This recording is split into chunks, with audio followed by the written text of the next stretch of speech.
Right now, wild weather is smashing Sydney with heavy rain and damaging winds gripping the city. We have special coverage for you on this wild Wednesday, as they're calling it. First to today's Sydney reporter Lara Vella in Bondi. Lara, what is it like where you are? Oh, Carl, it's really no wonder that our emergency services were so concerned about this low pressure system. You can see behind me, it is a total whiteout down here at Bondi. It is absolutely bucketing down right across Sydney this morning.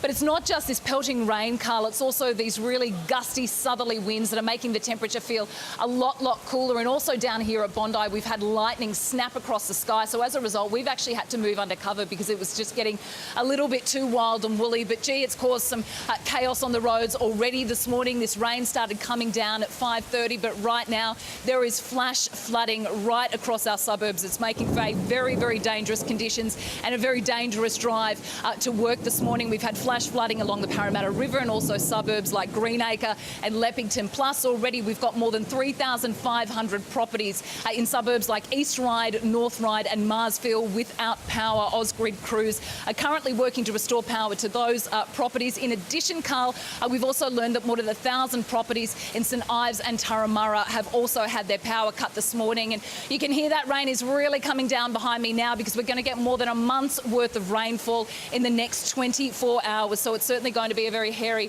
next few hours for our emergency services, particularly the SES. And a reminder, if you are driving to work today, be really careful on those roads because it's really dangerous out there this morning, Carl. Yeah, it sure is. And you mentioned St Ives, Turramurra always seems to come down even harder in those areas, and some localised flooding there.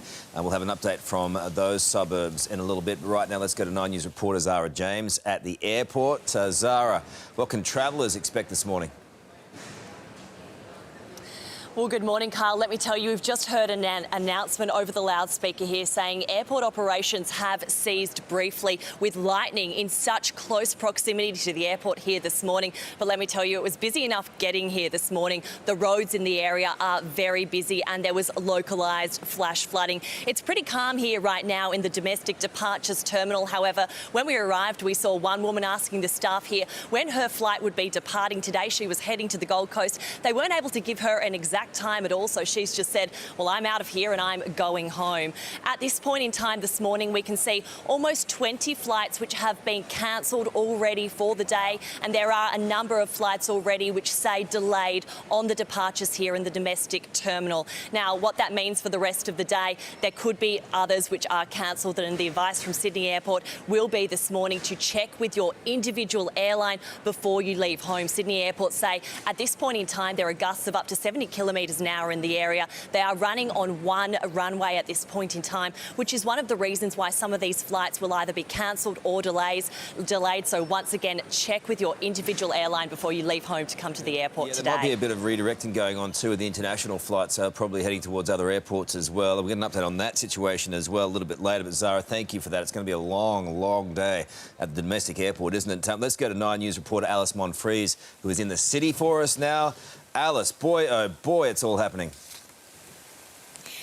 Yeah, good morning, guys. Look, we were warned that this weather event would cause commuter chaos, and that is exactly what has happened. Take a look here. We're on Wentworth Park Road here in Ultimo, which has completely flooded. The road has been closed at some sections, but you can see there were already some cars that were stuck.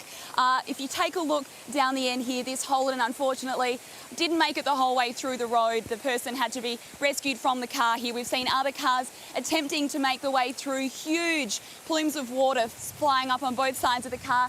This police car here also has unfortunately found itself caught here in the flooding. It was here to shut down the road. They're now waiting to be towed out of this water here. So as you can see, chaotic scenes here in Ultimo, flooding right around the city. As we were driving here from Channel 9, there were cars pulling over to try to cope with the amount of water on the roads. Cars aquaplaning, driving at incredibly slow speeds to try to cope with this heavy rain. We're just being told to move out of the way now as this bus makes its way through, and you can see as it drives just how much water is already on the road here. So we're definitely seeing some pretty chaotic scenes right here in the heart of the city.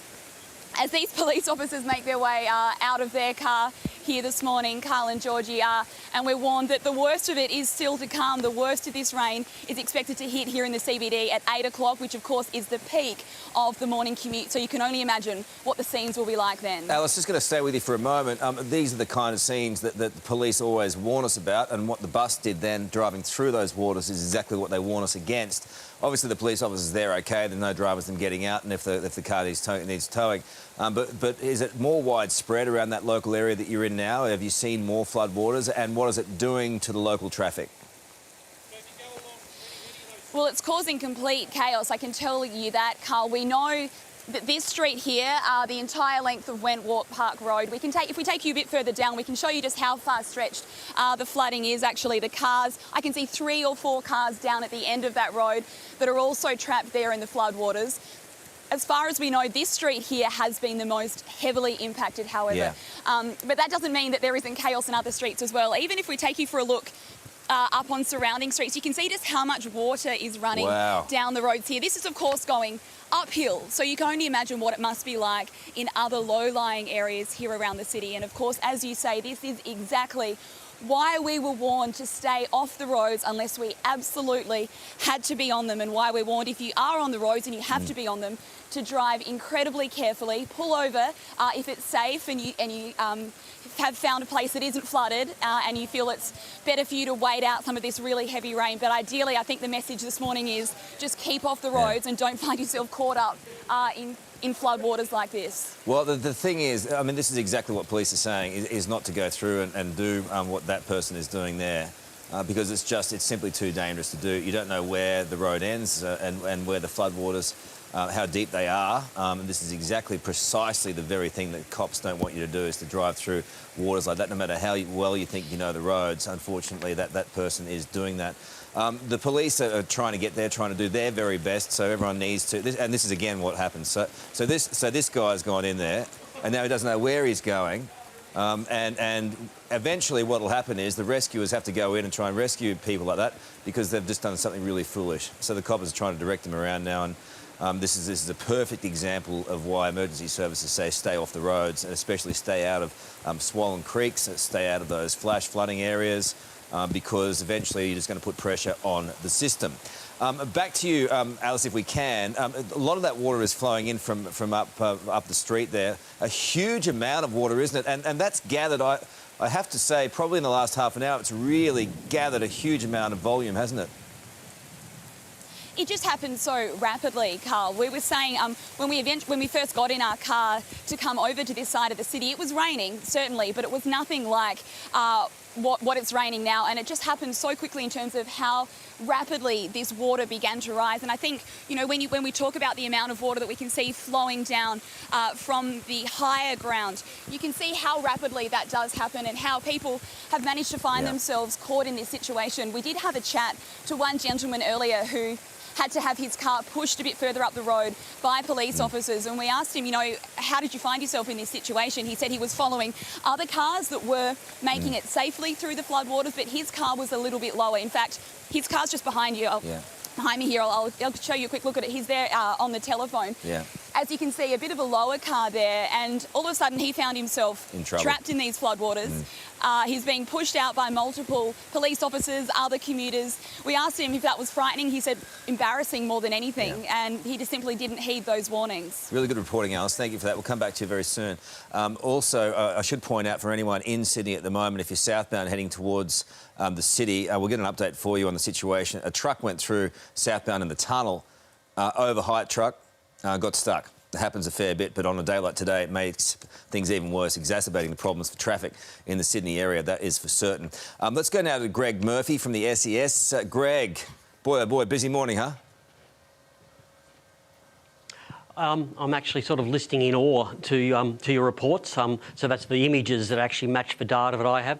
So right now, we've had over 70 millimetres of rain in some areas, 11 flood rescues currently active. We're expecting more today. It's going to be a very, very wild day. As I was watching your images, a few things came to mind. 44 flood rescues in the last 12 months, 180 deaths in the last 15 years, and males under 29 or over 60 in four-wheel drives are most likely to be affected. So some of those images are backing up the statistics that say don't drive through floodwaters, and if you think you can do it, there's a big chance you can't. Greg, I can feel your frustration. When we've said it over and over and over, we're just reiterating and broadcasting your messages to the public. But we've already seen it this morning, people driving through, they think they know the place and they think they know the roads, and they just don't, and they get themselves in huge trouble. And that only adds to the problems, doesn't it? What are the other areas of concern you have around Sydney at the moment? So just at the moment, that intense storm is hitting this, pretty well the centre of the Sydney Basin.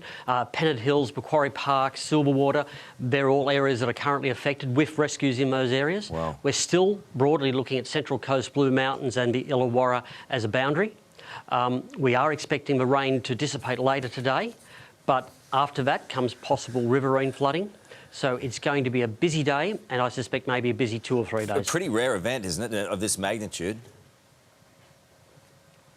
Yeah, it's not unheard of, but every few years we do get extreme events, and this is what we've got to be ready for. So again, the message is: if you need emergency help, 132 500, life-threatening 000, and please stay away from creeks, kids away from creeks, cars away from floodwaters. OK, when are you expecting it to ease? This afternoon sometime? Yeah, later this afternoon, hopefully by about 5 or 6 o'clock, this should be easing, and gratefully the models from the Bureau of Meteorology are fairly consistent, so it was predicted, and we would expect the timeframes a little bit known, so we expect it to slow down later today. So it'll still cause all sorts of dramas for peak hour this afternoon, won't it? So that, again, only exacerbates your problems out there. We appreciate your time today, Greg, and your warning is obviously to stay off the roads if you can and avoid those floodwater areas. Greg, thank you so much for your time, and well done to everyone out there who's on the front lines trying to deal with the consequences of all this rain this morning. More coming up soon. Georgie?